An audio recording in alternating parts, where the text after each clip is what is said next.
Hello and welcome to Sunday Sanctuary with me, Sarah. I hope that you've had a good week. And if you haven't, I'm sure that that will also serve you. We don't actually grow in love and light and successful times, do we? We actually grow in the stressful ones that make us suffer, ones that are a bit dark. So I guess both are needed. No toxic positivity here. I don't have a theme for today because I wasn't feeling inspired to find a theme. The last 2 weeks, I kind of struggled to think about what to focus on. So that means I was up in my head about it.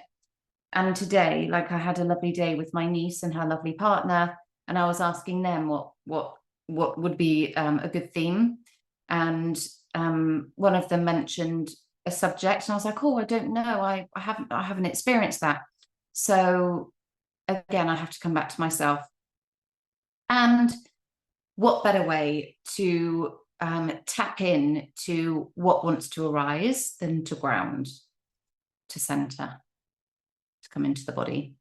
And I definitely need to do that right now because I've been socializing, and as much as I sometimes enjoy it, I do find it really tiring as well.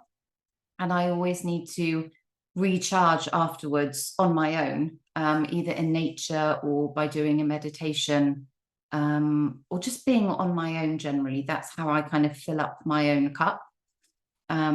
So let's just do a meditation now, if you'd like to. If you want to join me, maybe you can just put this video on pause and find a blanket, light yourself a candle as a symbol for your own self-love, your own, time that you're giving to yourself, and a representation of your spirit. So if you just want to do that, and if not, you can just sit and watch me close my eyes if that's what floats your boat, or you can just relax on a sofa or chair on the floor. If you're in somewhere nice like Bali, maybe you're in the jungle, on the soil, wherever you are. Okay, so I would invite you to close your eyes.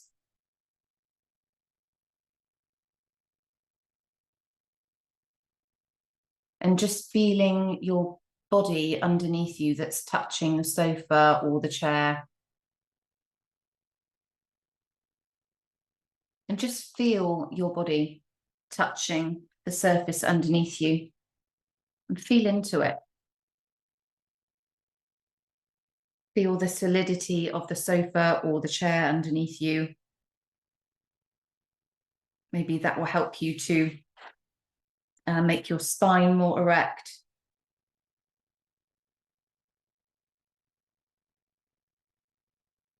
Focusing on the breath. Taking a deep breath in and out.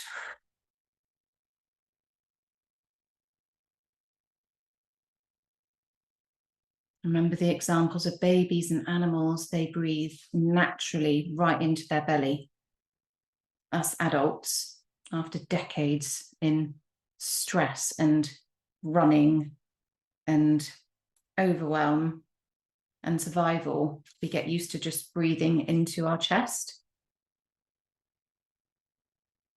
And I must say with women, well, me particularly, I spent most of my life holding my stomach in, trying to make it look as flat as possible. And I love that in meditation, you can just let it just out, hang out. Let the oxygen circulate and let the body do what it knows to do. Let's stop trying to stop the body doing what it knows to do. Oh, in so many ways.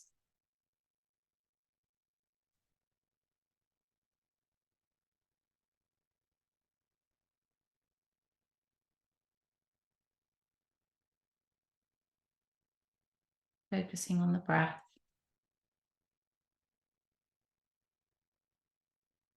Perhaps focusing on the temperature of the cool air going in through your nose, and then focusing on the warmer temperature as you breathe out.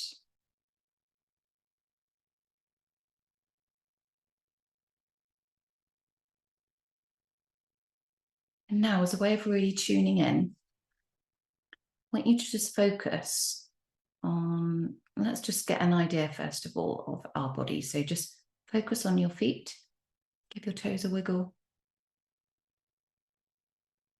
And almost like you could send like your consciousness to the bottom of your feet, like travel along the soles of your feet and sense how they feel.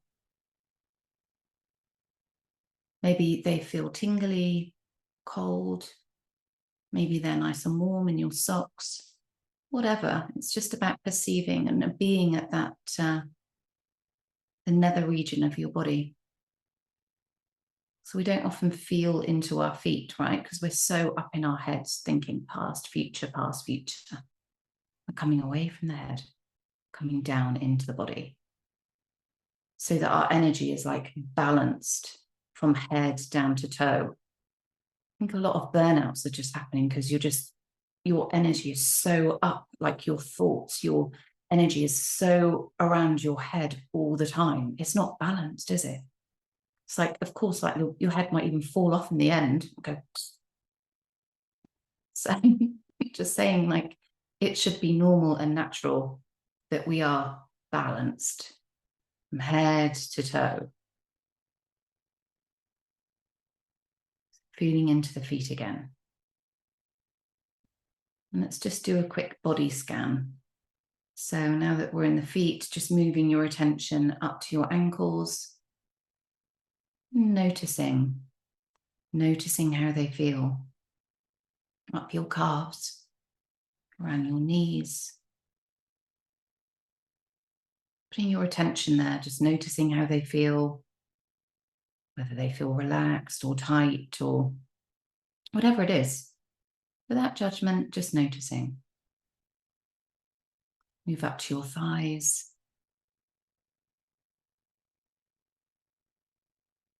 Don't forget to breathe deeply in and out as you're doing this. Moving your attention around your hips, around your pelvis, around your tummy button, your lower back. And then moving up to your diaphragm and your chest. Moving up to your neck. Almost like doing a scan, go around the back, go around your back, how are you feeling around there? And perhaps if you do notice any areas of tightness, just breathe in there.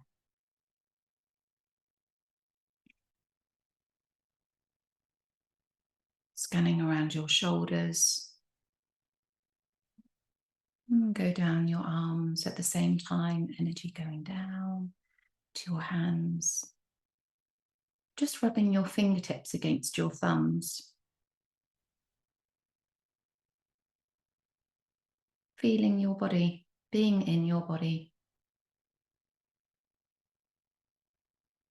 How does that feel? How do your fingertips feel against your thumbs?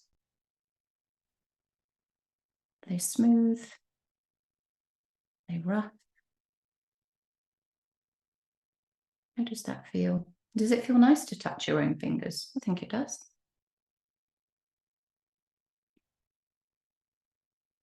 Can often so want someone to hold our hand or be comforted. There are different ways that we can comfort ourselves too. More on that later. And now send your super scanning ability up your neck. Just scan around your head, around your face. See if you can relax your jaw. See if you're holding your eyebrows up or your eyes are pinched. To see if you can relax. How does your head feel? How does your brain feel?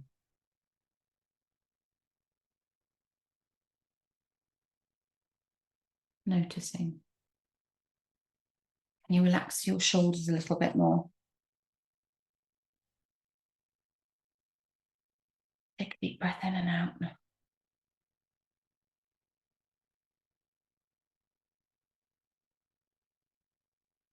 And before you open your eyes, maybe you just want to put a hand on your heart and just thank yourself for giving yourself this time.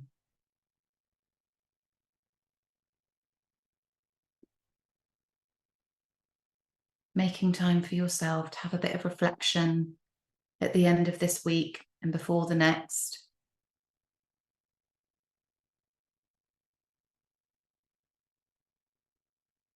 And cultivating some energy for yourself. Nobody else, but just for you.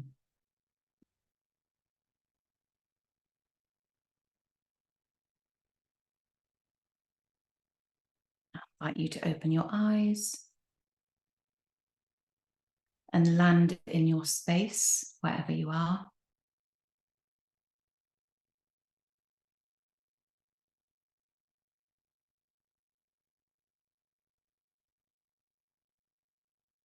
And just noticing the difference in how you feel.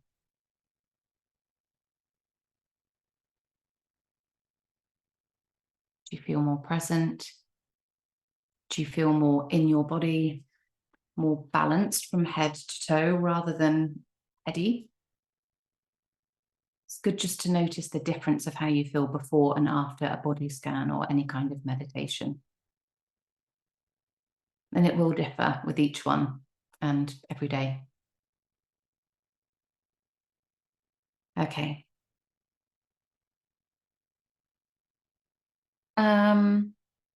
So theme. I didn't have a theme, but I did pick up some books before I sat down to record this video, and I just hoped that they would kind of point the way. And I think one of them has actually. I bought this book at Waterstones, Healing Through Words by Rupi Kaur.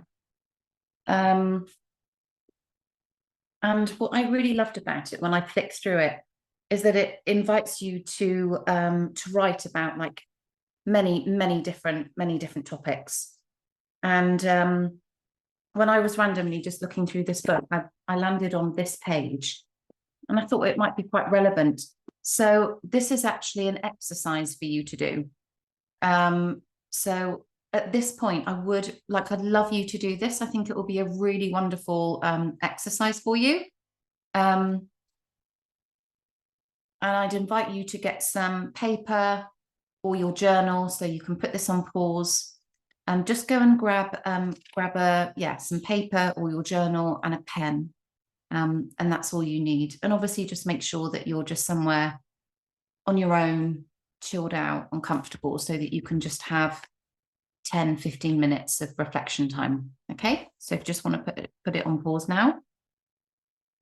The reason why I've chosen this particular part of the book to focus on is because it introduces us to trauma. And trauma is like a really, it's so widely used these days.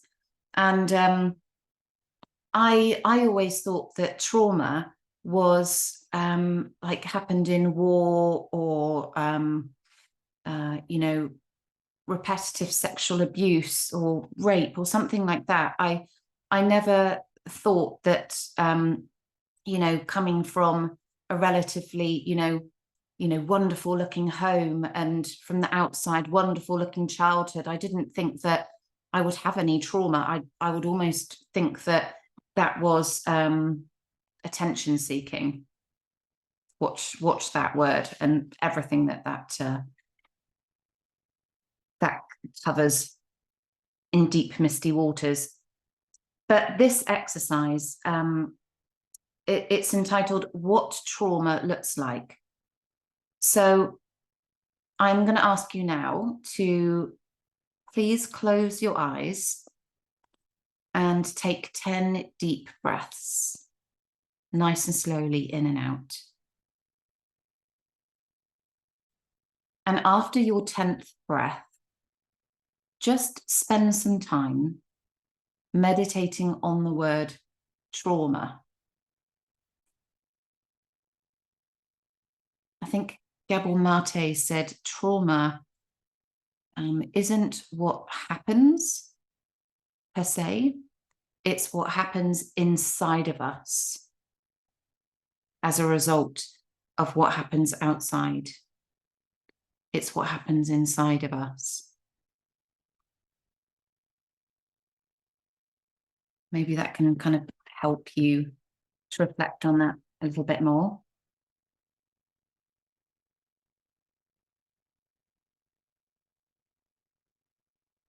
So after the 10th breath, just spending some time thinking about trauma. Meditating on that word.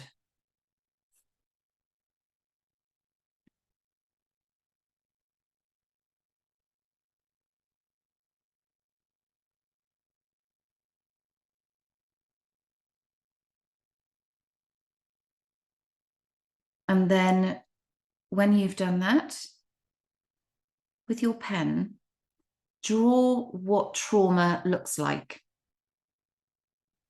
Trauma had a shape. What does it look like? And just draw it now.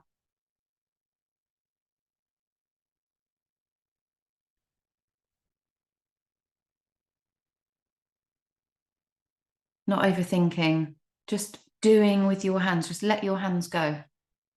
Let your hands do what they need to do without overthinking it.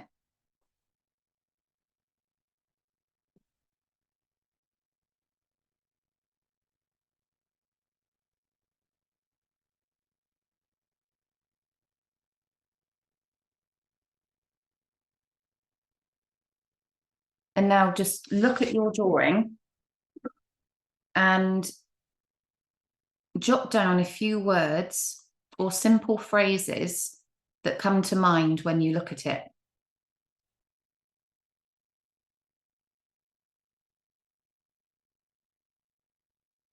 I'm going to give you an example. So this is my depiction of trauma.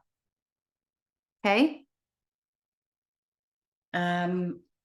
So maybe to help you get going with yours, I have written as a description of mine: chaos, fragmentation, isolation, jagged edges, no woods for the trees, dark, confusing, dysfunctional, lost, terror, upside down, disconnected, alone, silenced, no breath, numbed, muted, misery attracts misery, hurt, pain, mist, darkness, star birthed from chaos. I don't remember writing, I think I wrote this about a year ago. Light in a big bang, lost to be found, a secret order in chaos.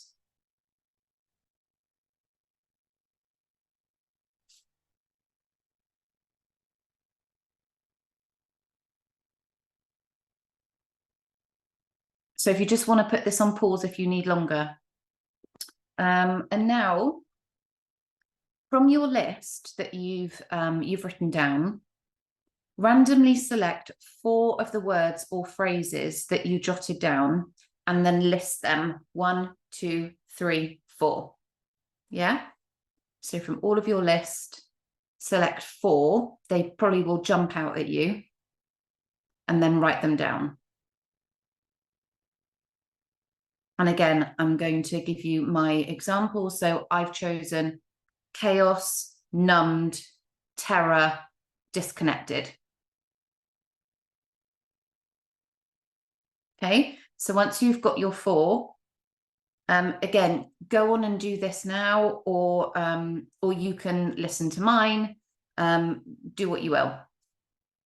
But after you've got those 4, you will now free write 4 paragraphs or stanzas using the 4 words or the phrases you've selected above in chronological order.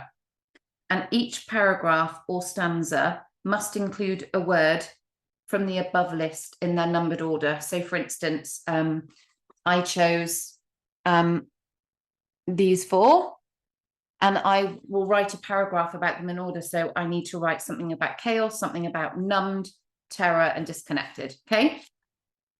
And then you do the same, obviously, for your four.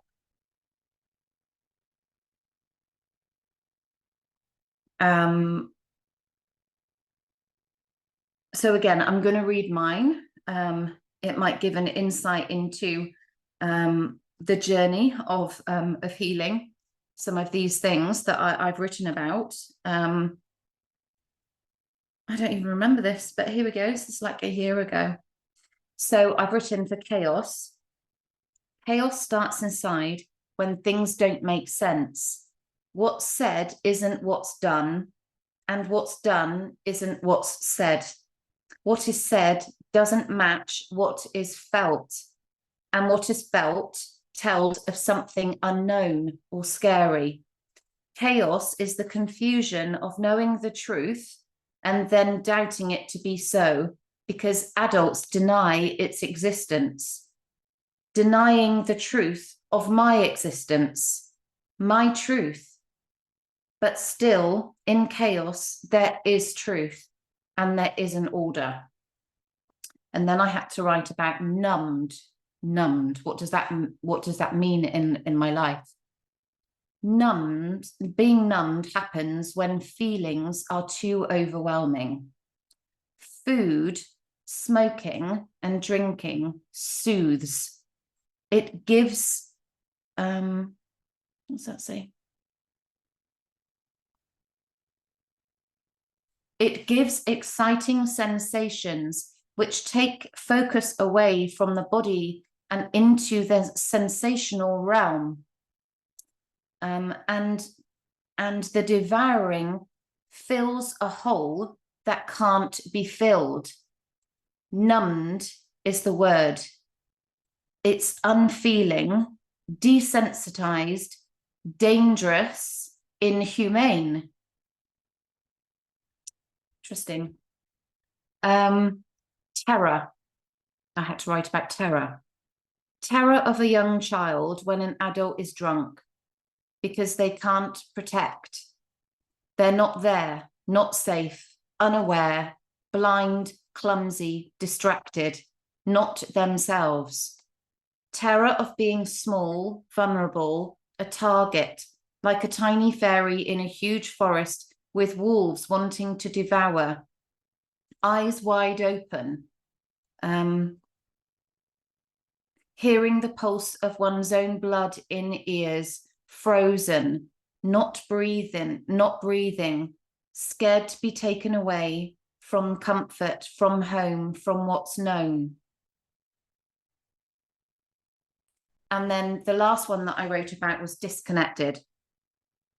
Disconnected is the result of all the rest, of having chaos, numbed, and terror. It makes sense. It's too much, so you disconnect from the frightened one, the terrified one, the feeling one, the truthful one. Everyone else is disconnected.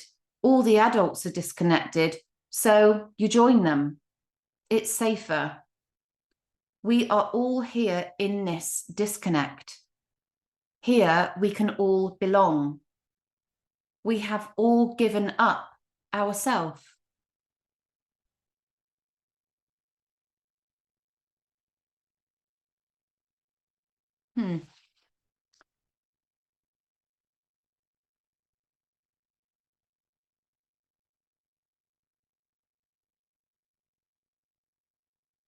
That's quite profound, really, because that's pretty much what it is. And that's what the whole of society has done. Your family has done. You give up your true self, your true nature, to fit in to an image of what normal is.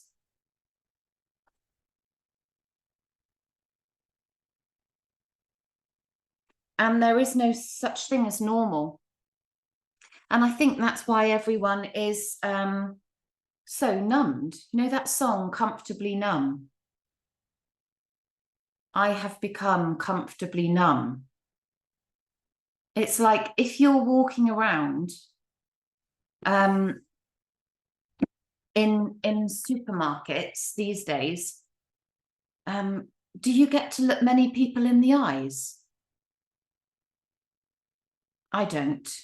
I try. I am very present as well, but I do notice that a lot of people are on their phone a lot, walking along the street as well, like they could fall into potholes on the floor and not notice because they're like laughing at something on their phone, or we all do it. I'm sometimes on my phone if I'm checking something when I'm walking, but I'm literally talking about people that like walk along like that.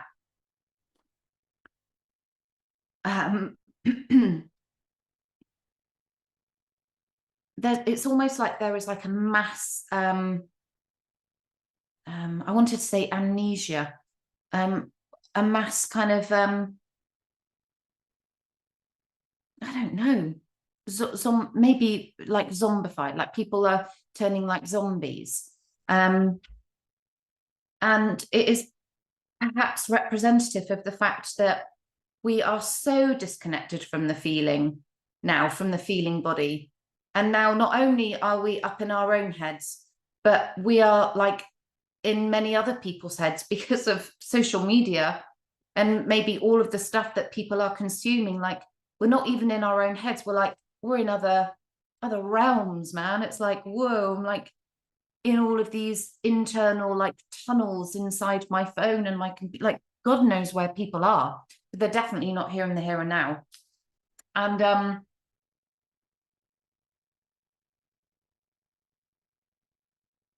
trauma is just something that I think we've all experienced to greater or lesser extents in our childhood. It's something that has happened to our parents, like, and I'm talking like in the family situation as well, but also in the world with wars, with famines, with genocide. And because we're all connected, it's almost like there is this cloud of trauma across humanity, and the ones that are healing it were like these little pops. We're putting our heads out of the cling film, like the trauma that is like covering the true selves of people, and people that are healing trauma, like popping their heads out and then having to master the huge change in reality from a traumatized state to then what's the other word that would be for the opposite trauma?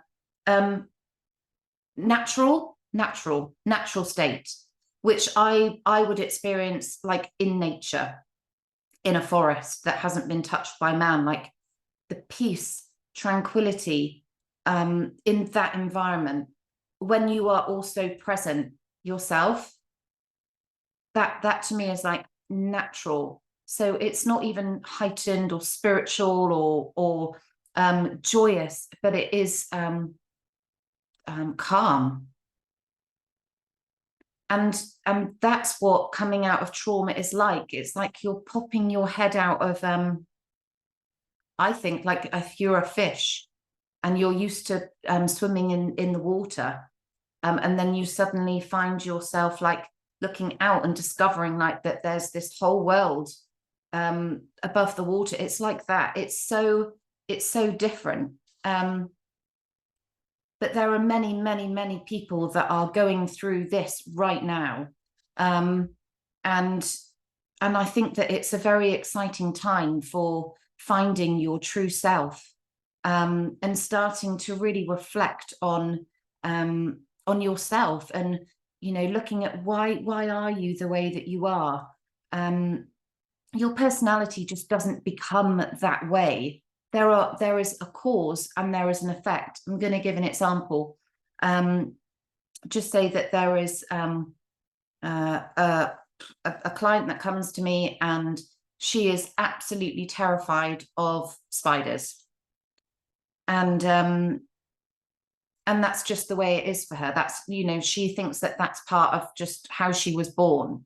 But of course, you know, if she goes back to her childhood, she will begin to remember, oh yeah, my mum was terrified of spiders. And so, you know, she copied that behavior.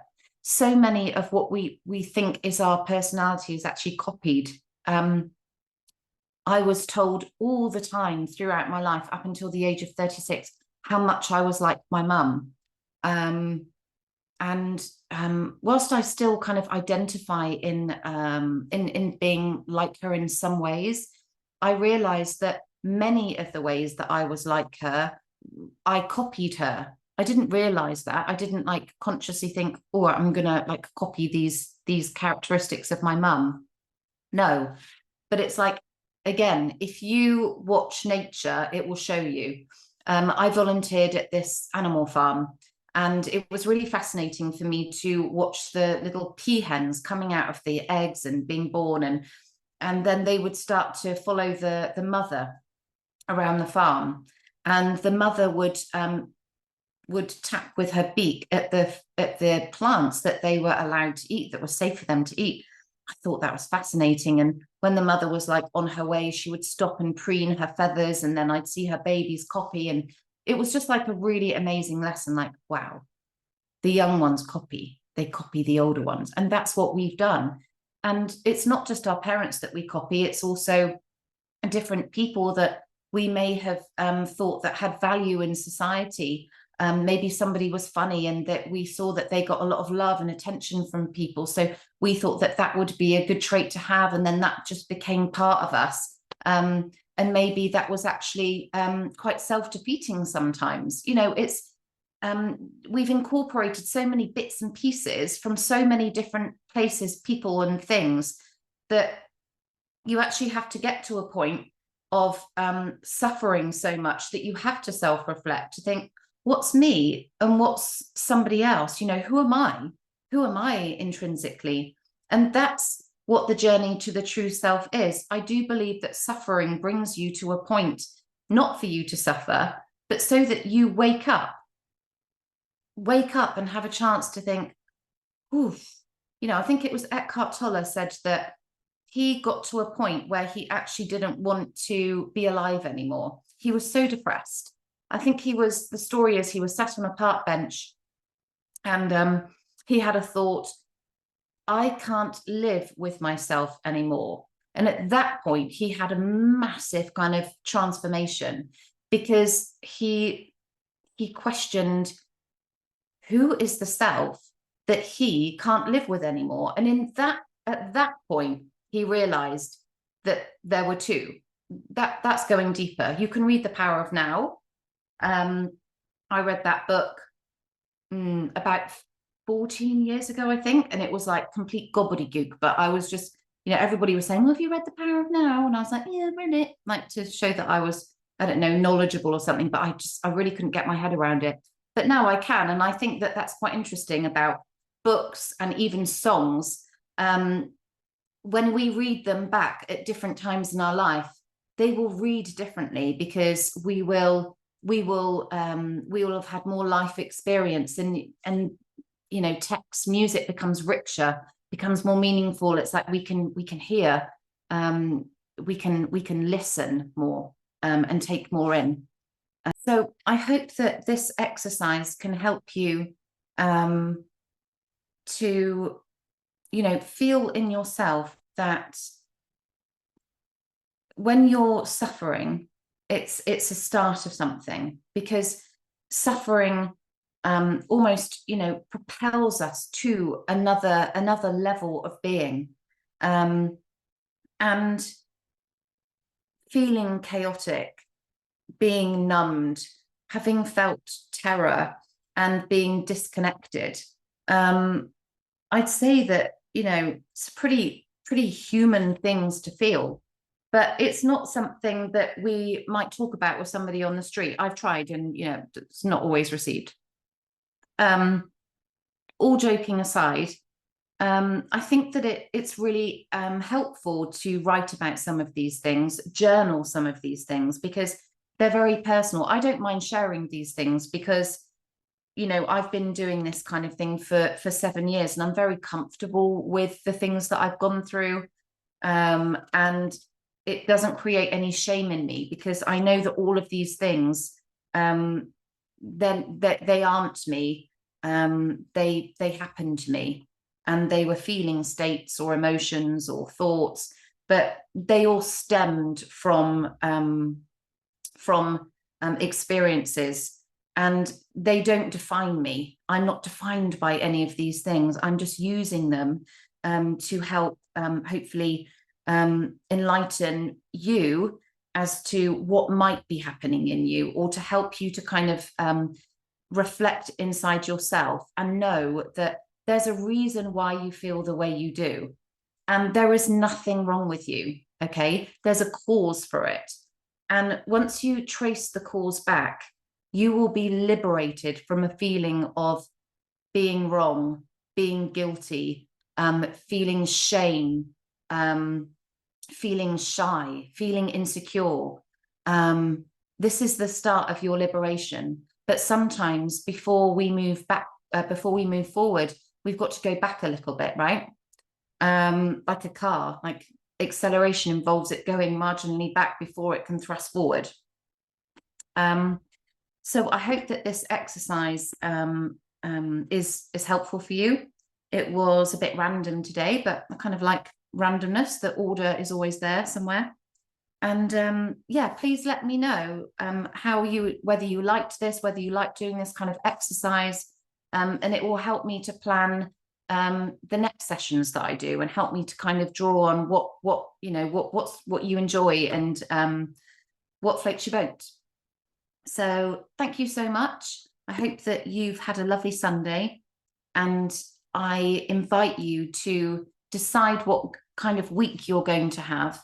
Right when you open your eyeballs tomorrow morning, you decide. Don't let the day run you. You run the day.